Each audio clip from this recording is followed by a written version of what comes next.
So why is riba, or interest as it's called in modern finance, prohibited in Islam? There's actually a very profound reason behind this, which is worth understanding. First, we should define what is riba in the first place. Riba refers to any predetermined increase on the principal amount in a financial transaction. That increase can be flat or variable, it doesn't matter.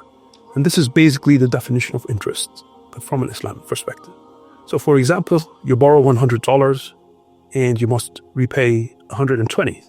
That extra 20 is riba, or interest. It is essentially letting the lender earn money without any effort or risk.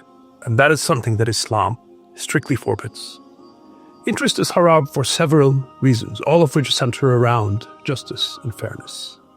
Because when someone borrows money with interest, they often have to repay much more than what they borrowed, which creates financial burdens. This often exploits the poor and benefits the wealthy. So when you put your money in a savings account, they tell you you're going to get 5% every month. But you need to think, how is this possible? They can do this only because they're lending your money to someone else at 8% or 10%. And they pay you your 5% and they keep the difference.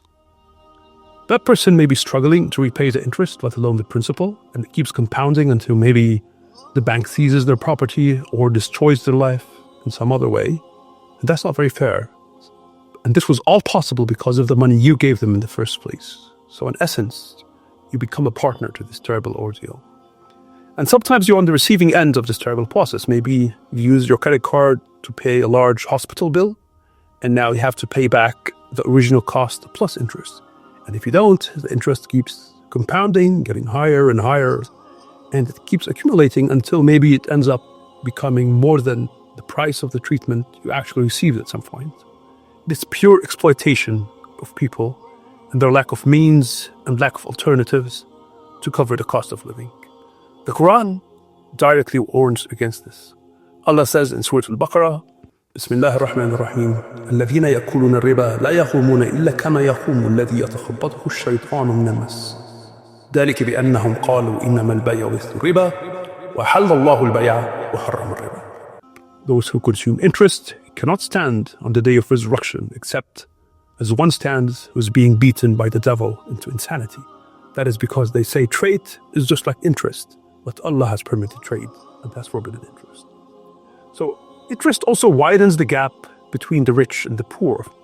Wealthy lenders grow richer through interest, while borrowers grow poorer and struggle under mounting debts, creating an unjust society. Islam emphasizes justice and fairness in every transaction. Interest, by its very nature, creates inequality and imbalance, which Islam does not allow.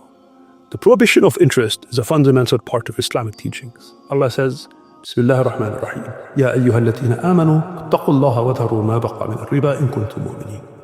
O you who have believed, fear Allah and give up what remains due to you of interest if you should be believers. Quran 2:278. The Prophet Muhammad ﷺ also cursed those who engage in riba, whether they consume it, pay it, witness it, or record it. If they are party to it in any way, they are cursed. This highlights how seriously Islam takes this issue. And it's not just about the religious texts, because there are practical reasons as well.